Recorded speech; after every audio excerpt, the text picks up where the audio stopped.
It is going to be is dedicated to memory of two people who passed away recently, Mrs. Cape, Ruth Cape, and of dear friend, what?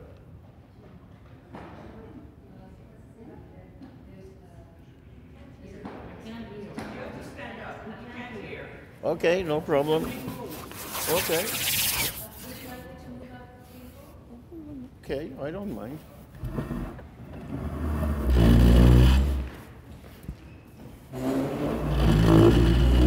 It says all beginnings are hard.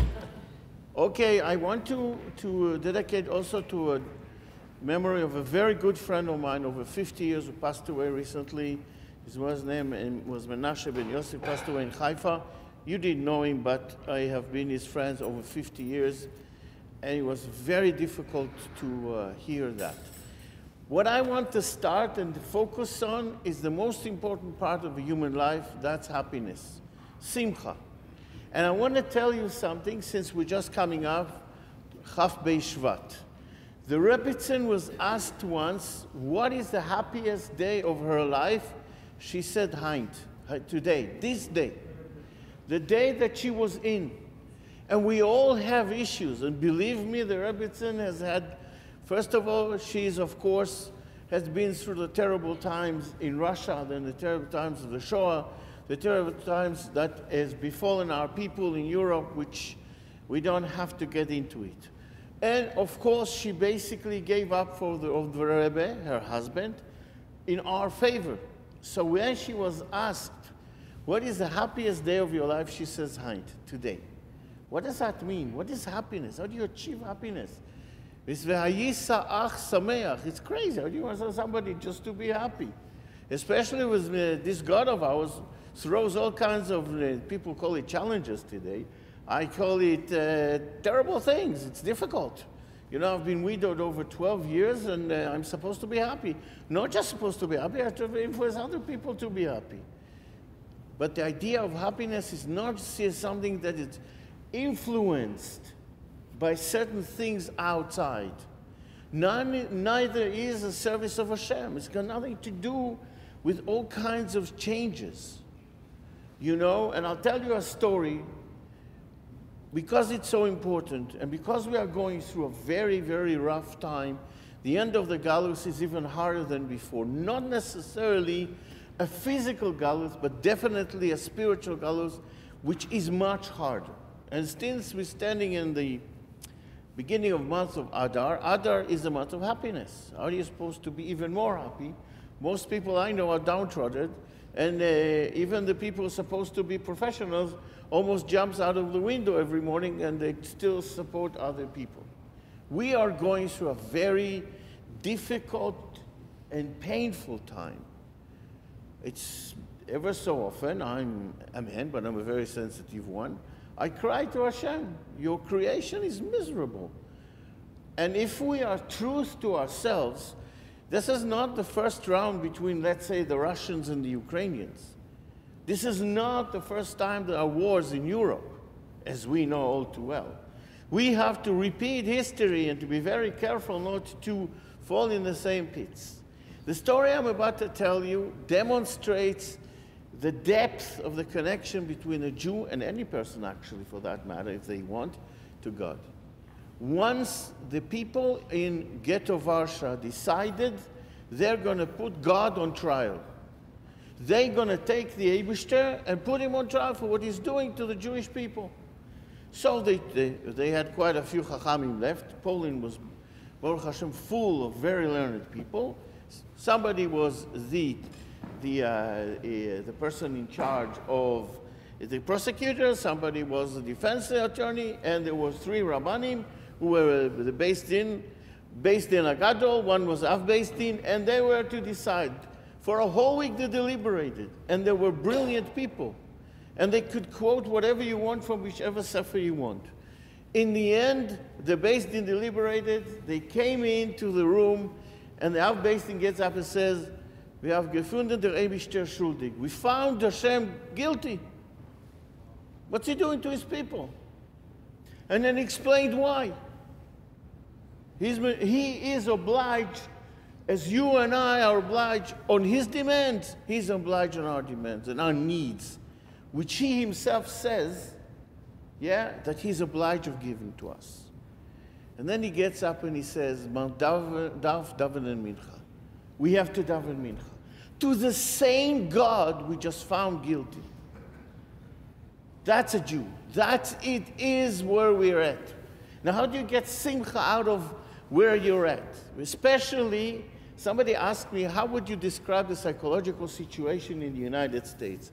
I said the total confusion. There's at least 200 movie channels in their heads, plus 1,500 radio channels, and now you have social media. People don't know where to look anymore. So how do you reach simcha? And where that demand comes from to be even happier in the month of Adar. If you want to know, according to the arrangements and the situation and the divisions in the Jewish year, the month of Adar is a parallel to Elul. Just like we're doing tshuva in Elul through thought, thoughtfulness, prayer, solemnness, and seriousness, Adar is the exact opposite. It's the end of the spiritual year. How do you do it? By happiness. What does happiness actually mean? Happiness includes, simcha includes the word moach, intelligence, which is supposed to rule the heart. Basic Tanya. But how do you achieve it? Somebody asked me, how do you walk? I said, on my feet. He said, but you've been through so much. I said, you know, I had the most wonderful woman. Sorry, ladies, don't want no offenses, yeah? She was the greatest lady in the world, but who gave her to me? For 25 years, where did I get this wonderful woman from? God. Yeah, we had a lot of money, and it disappeared. That happens when you try to do real estate in Israel. You know, there's a saying, if you want to make a small fortune in Israel, you bring yourself a big one. So the whole thing is, it's not mine. It's not dependent. Simcha is something which is not dependent on anything. Nothing at all. Just like the Rebbitzin says, Heint. And believe me, the Lubavitcher Rebbitzin could have said, hey, there's a whole list and host of issues that she was challenged by. So what does it actually mean to be sameach? To be besimcha is to be yourself. To be besimcha means that the godly part of you is ruling the other side. Now, no one says it's easy. No one says it's attainable in a day or 2 days. It took me over 40 years to come out of all the difficult times I had as a child. And after that, my parents got divorced, I had other issues, it happens. And then the state of Israel loved me so much, he drafted me to the army and sent me to a war, which, thank God, most of you don't know what that is. It's not a pleasant sight to see what weapons do to the human body, whether it was our soldiers or the other side. You live with not traumas, you live with your heart ripped apart, especially if it's your friend, yeah? But the point really is that's not where we are at. Where we're at, as Hasidim, people want to have Hasidus, is chayus, is life. Life, as the Rebbe says, is movement. Only something which is dead does not move. If you are alive, you move. Not necessarily physically, but you have the chance to move forward spiritually. How do you achieve that? Somebody walks into my room and we had a big argument. He wants to be depressed. You're not going to make me happy. Basically, he said that in no murdering words, but that's what he said. Listen, he said, I'm going to be depressed. He yelled at me. You're not going to take me out of this depression. I said, no problem. You want to jump into the bottom of the ocean and stay there? I'm not going to jump after you. I promise you. But if you want to listen, let's try and argue. And we argued. And 2 hours later, he suddenly said, you know, Rabbi, it's the first time in my life that I feel that I'm somewhere around the exit door. Why? Because first of all, Simcha does something wonderful. It equates us. If you look at some shoes, it says, Shiviti Hashem leneged einai. I put Hashem in front of my eyes, but Shiviti is also Mishon Shivyon, equal. He doesn't look at us as you are smarter and you're stupid. There's no such thing. I had a lot of arguments with some of my students, which of course know everything because they looked at Google and other books and other movies or whatever they're looking at. And I said to them, there is no such thing as better or worse. All those competitiveness is artificial. It's not real. There's one God. He's perfect. How can anybody be better than anybody else in creation to him? But simcha is a very simple thing. You don't take anything as something that is against you. You don't look at the world as a world that hides and conceals the beauty of godliness. You don't fall into it. The mind is up. A person walks straight. Animals walk with their head down.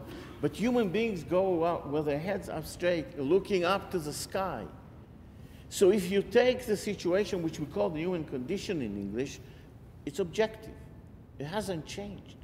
I can show you the arguments. I don't know how you're aware of what's happening in the state of Israel. I mean, I laugh all the time at all these kids screaming at each other in the Knesset. And I said to myself, this is what my father, alav shalom, told me was called the saison, the time that the Haganah was chasing Etzel and Lehi because they had some kind of ceasefire with the British. And unfortunately, when they're talking of war between brothers, the Haganah killed someone whose family I know. His name was Yedidia Segal. And that was the end of it. Once that happened, Ben-Gurion said that. We can't go that far as to raise a hand against another Jew. The point is, when we feel bad, the whole world looks bad.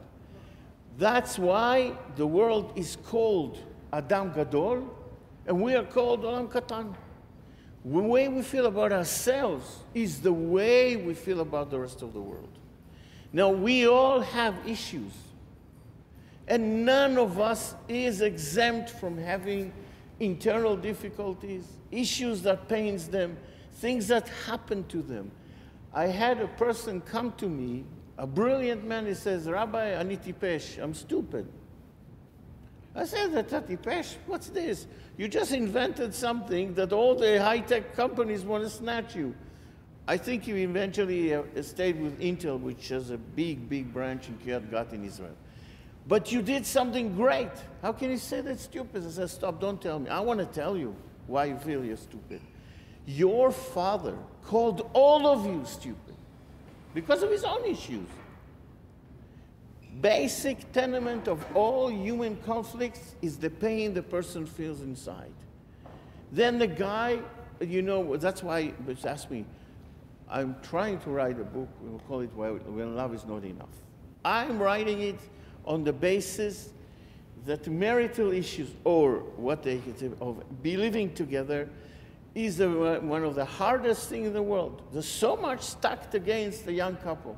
They're different, besides being a man and a woman. You know, all the men says when I talk and give the talk and I write and I explain that I'm always on the side of the women. I said, of course, you, whatever, I don't say it in front of you.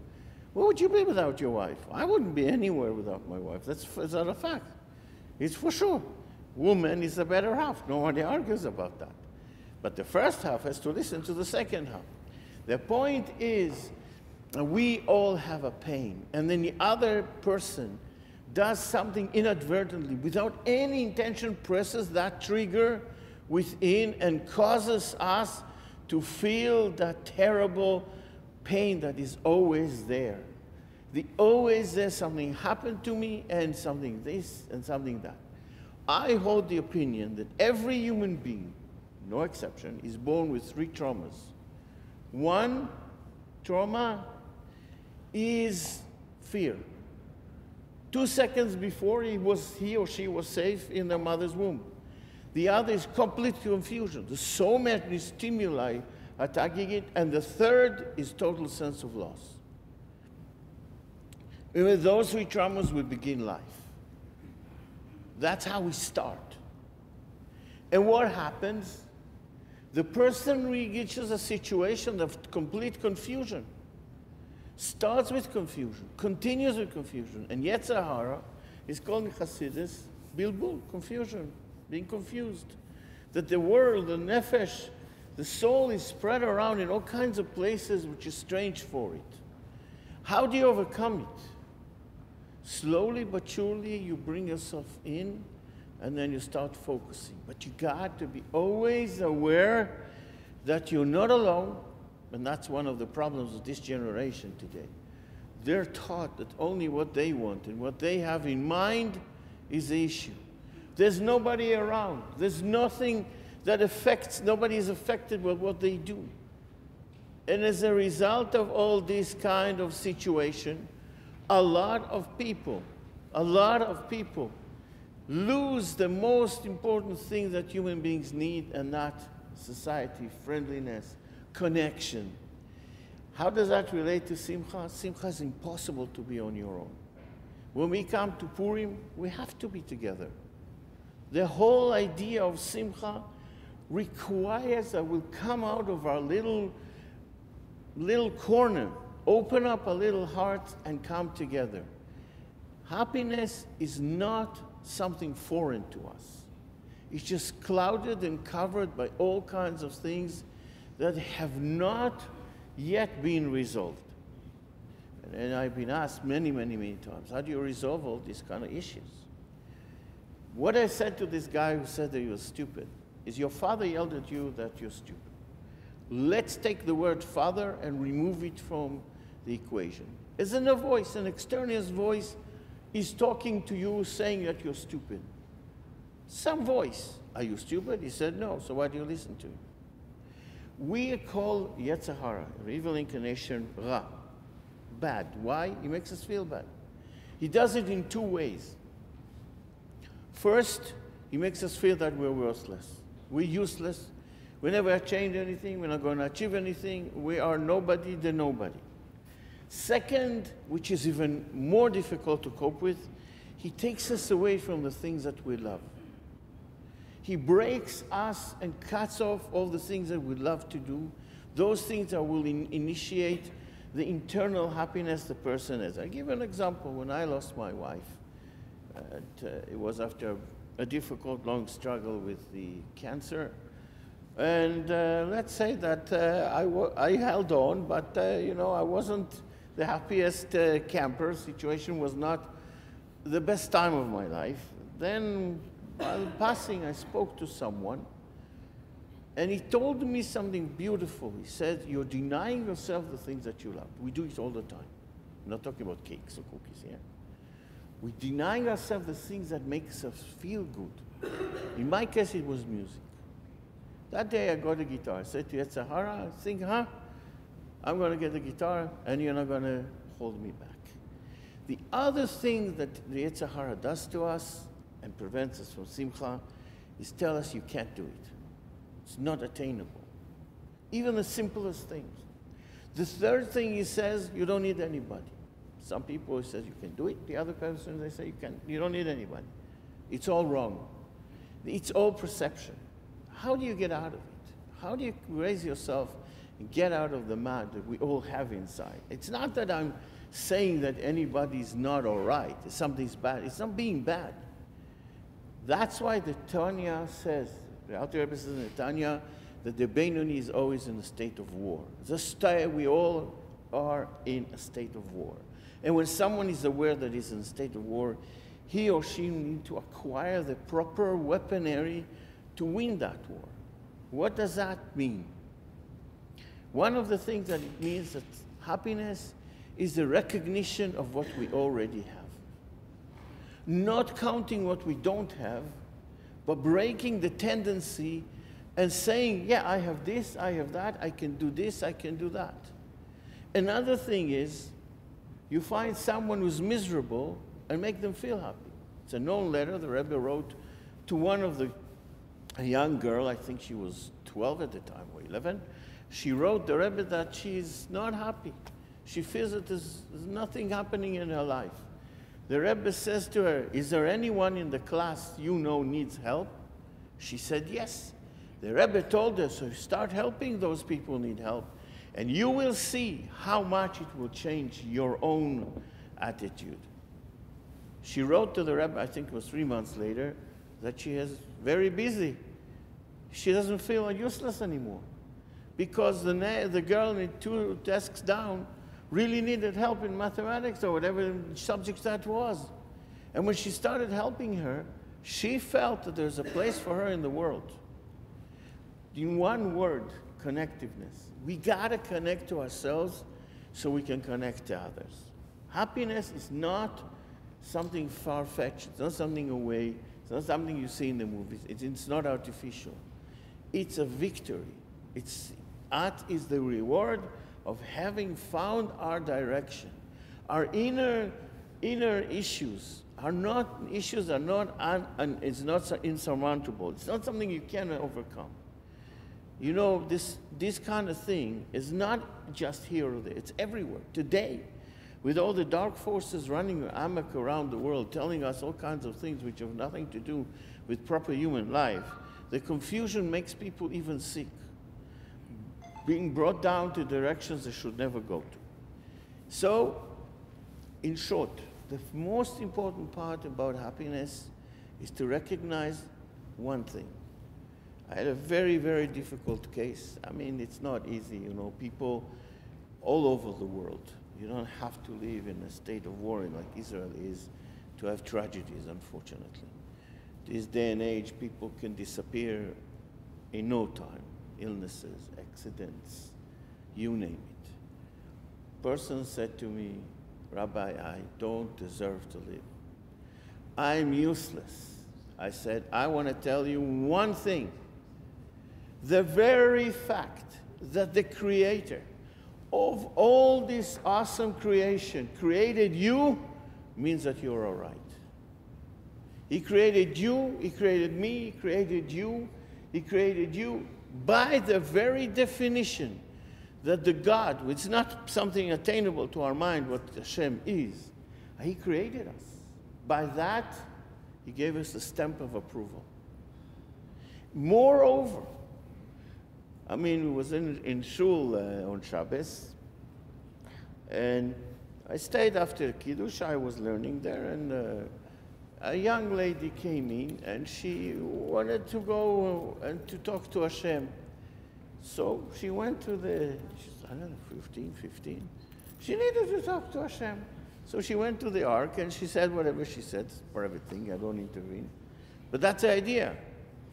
Not only did He create us, not only He gave us all the tools to achieve what we can do and more than we ever dreamed, not only that,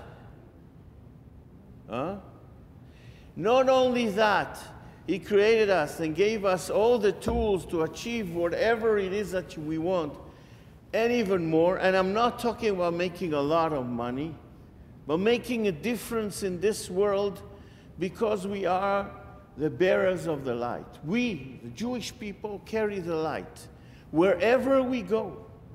But in order to have the light emanate outside, it has to shine inside. It has to shine inside. How do you do that? Well, not everybody can sit and learn for many hours.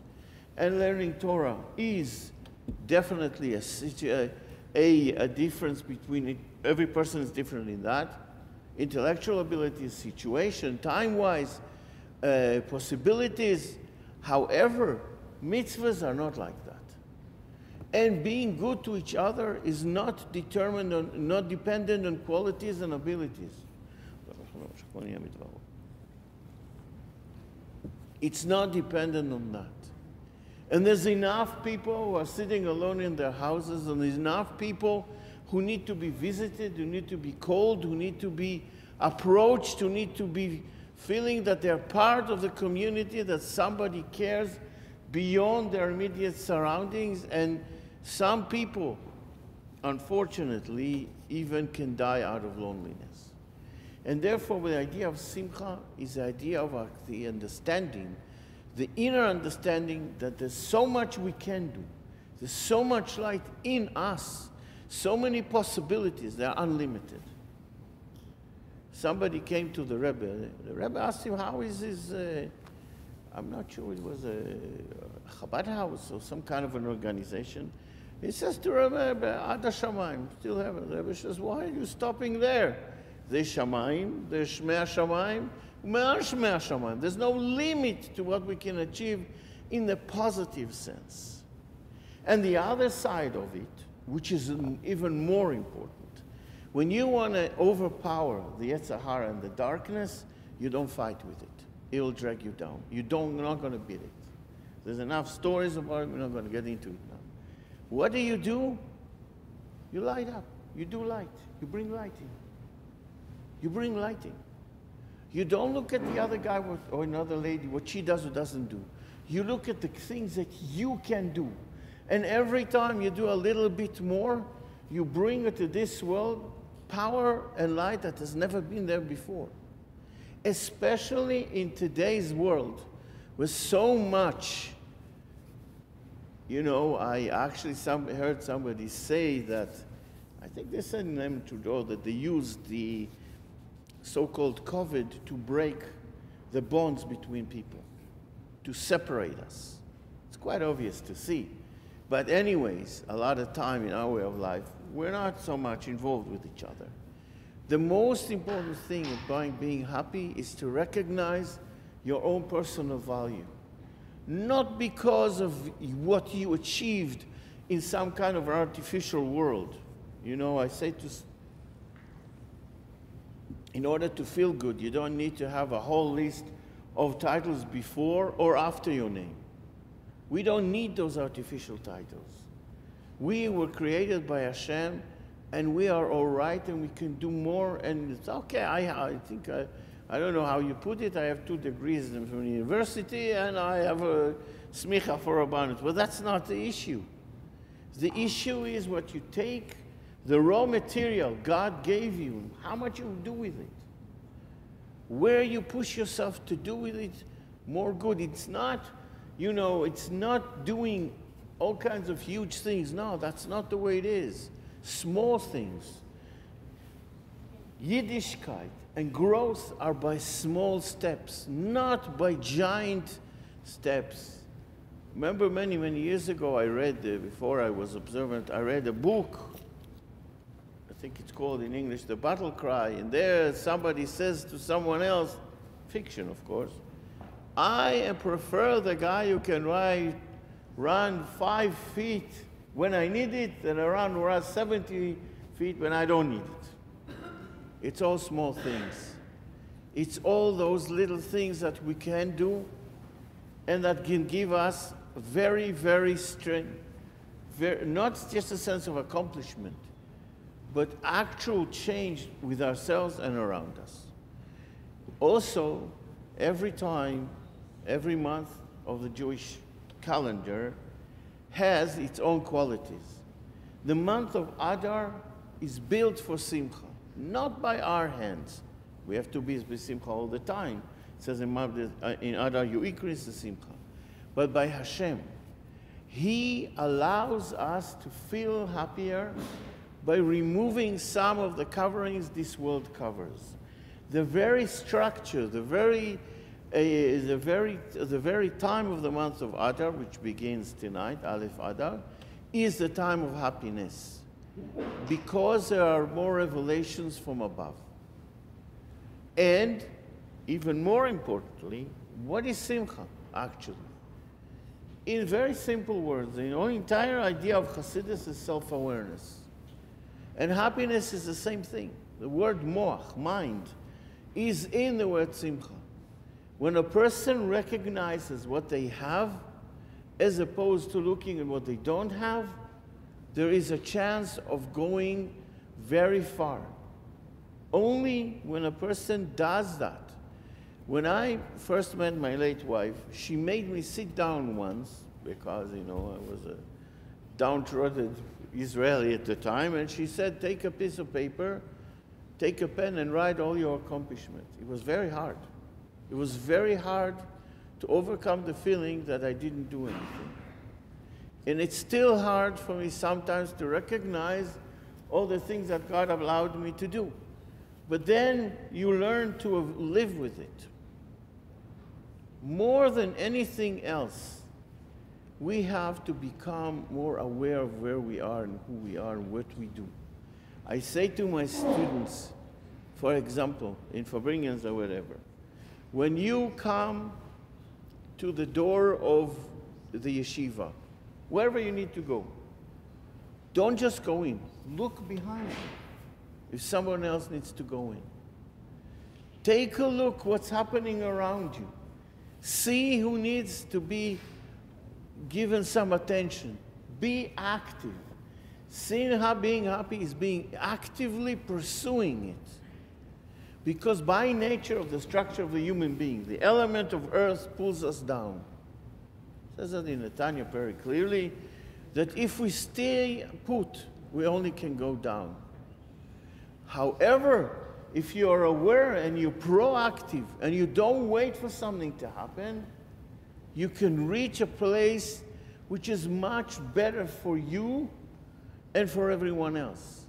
That means that also you get out of bed. So I don't remember how many years ago it was here, but Mrs. Mintana's father and their parents were here for Pesach from England. And he said to me, you know what Yetziat Mitzrayim is? Getting up in the morning, getting out of bed. It sounds funny, it sounds ridiculous. No, it isn't. That's the last thing Yetzer Hara wants you to do. Get out of bed and be active, pushing him away from this world. Simcha hinges on a person recognizing those things. God created you, you're all right. And we all have those moments where we feel totally useless, totally out of it. And the second thing is to recognize that you're not alone. Look at the people around you, husband, wife, children. You're not alone. We all need each other. We need each other desperately. The situation is when we sometimes get the situation where people become complacent or they become creatures of habit, and it's hard for them to recognize that the other person is even there.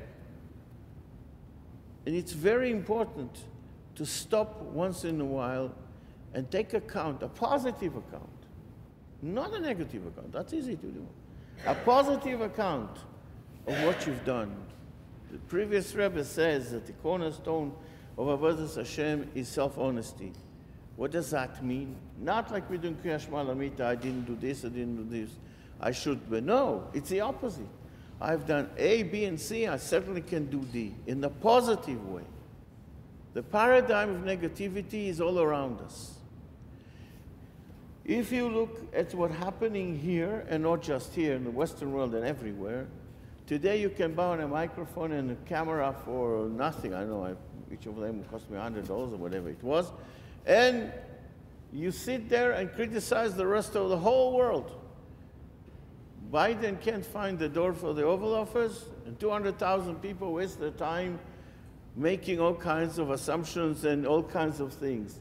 So I said to someone in the United States, once when I went to the Rebbe, the arrangement goes, you stop in New Jersey to buy the cheapest gas, right? This is how it goes. So I said to the gas attendant, can I ask you something? He said, yes. How in your right mind can you vote a senile old man to the White House? I said, Rabbi, I don't want to talk about it. I don't want to discuss it. But look at it. I don't know. I mean, somebody asked me, what do I think about the policies of Justin Trudeau? I said, well, I don't know anything. I don't know what pressures he's under. If God put him in charge of Canada, that's all there is. I don't think about it. People spend all their time saying bad things, what the other guy does or doesn't do. Is everybody so perfect to say? I don't think that most Canadians who just as Justin Trudeau would be in a better position if they would have been in his place. So let's cut it out. Let's pull back all the negative things. And let's take back all these artificial things that I know this, I know that, this is that. That's not important. It only takes the person's powers and mind from the real purpose. We have an entitlement to have a good life. We have an entitlement, but the definition that Hashem created us and put us in this world to live a good life. And if we don't do that, if we don't pay attention to all the things that are around us, and we don't take stock of the beauty of this world and we don't enjoy it, so we're missing the point. In month of Adar, we are commanded to be happy. Of course, that commandment doesn't come with a gun to our head. It's a suggestion. It is an offer. I offer you the opportunity to break out of your own spiritual misery and be happy. I'm giving you a hand. I'm building you up.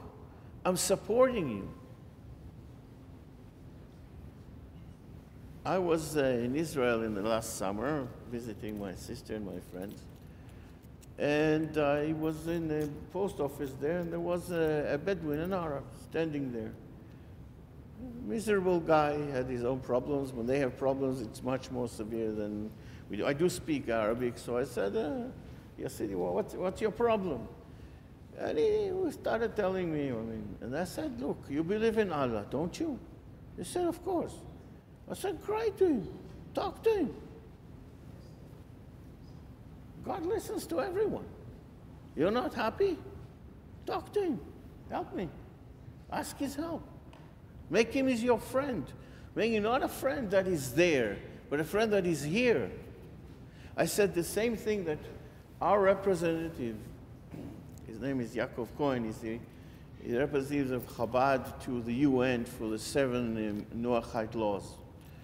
He brought me to speak a couple of times on he has a big TV show for non-Jews in the New York area. And somebody phoned in from India. And he says, I don't know what to do. I lost my job.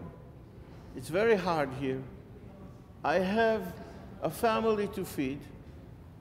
And then he says to me, to Rabbi Cohen, what should I do? I told him, because the whole idea of the conversation was that God is a friend of all of us.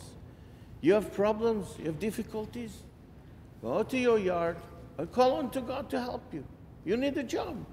He gave you this wife, he gave you these children, he will support you. Ask him.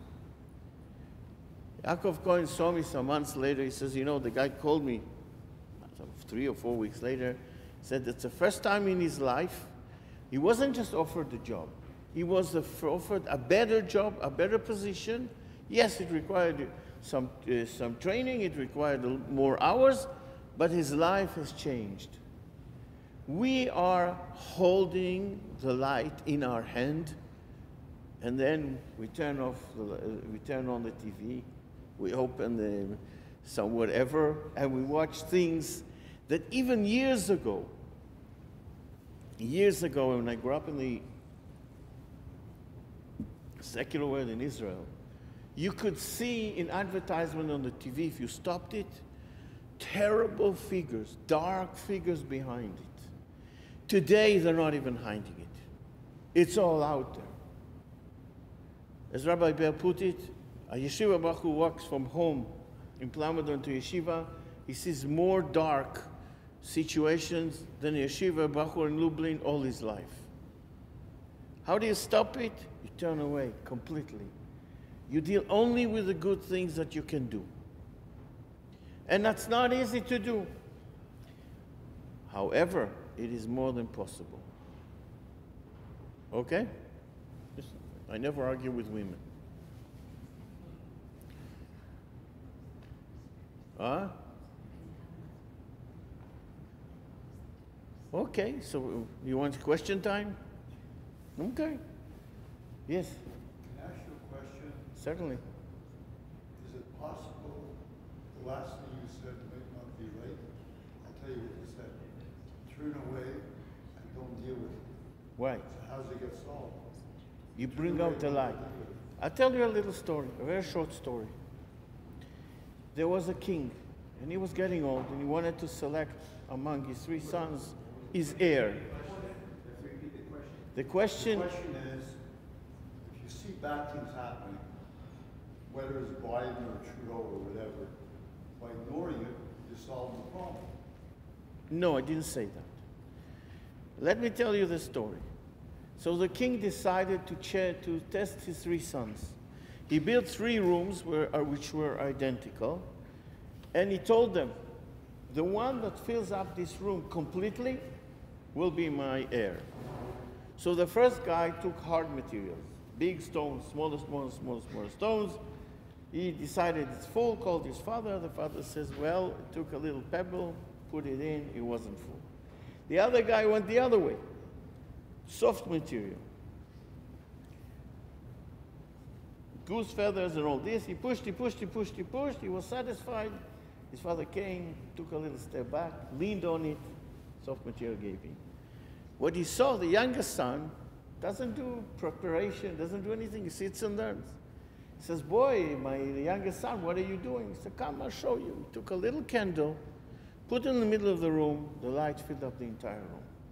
The darkness does not handle light, it goes away. Our job is not through the whole by day.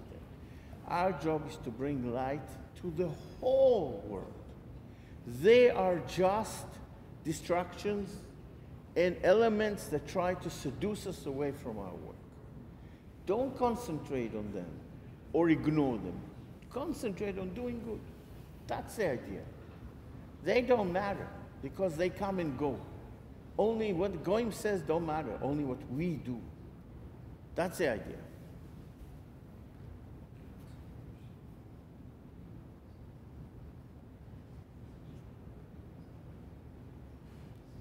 Any more questions?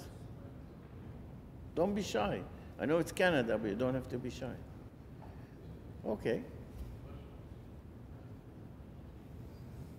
So I'll ask you a question. How are you going to make sure you're happy this month of Adar? Music, absolutely. I play every day. I took it very seriously, and there's almost no room in my house because of all the guitars. But the point is, music is a great idea. Start. But don't be stressed about other things where you listen to it. Sit down, 5 minutes, 6 minutes, and enjoy that music which you like. Not being distracted by, oy vey, what's going to be. That's an idea. I hope everybody enjoyed it. I sure did. It's nice to see all this. Anybody wants it, my card is on the table. I have a big website. One day one of our boys showed up, very talented, with his computer, moved me aside. He said, Rabbi, you're doing a lot of good stuff. I'm going to make you a website. Should see what he's done. I have no idea. This, tick, tick, tick, tick, tick, tick, like this. And all of a sudden you have this huge website in English and in Hebrew. There's a big section there for women too. But the point really is, let's help each other be happier.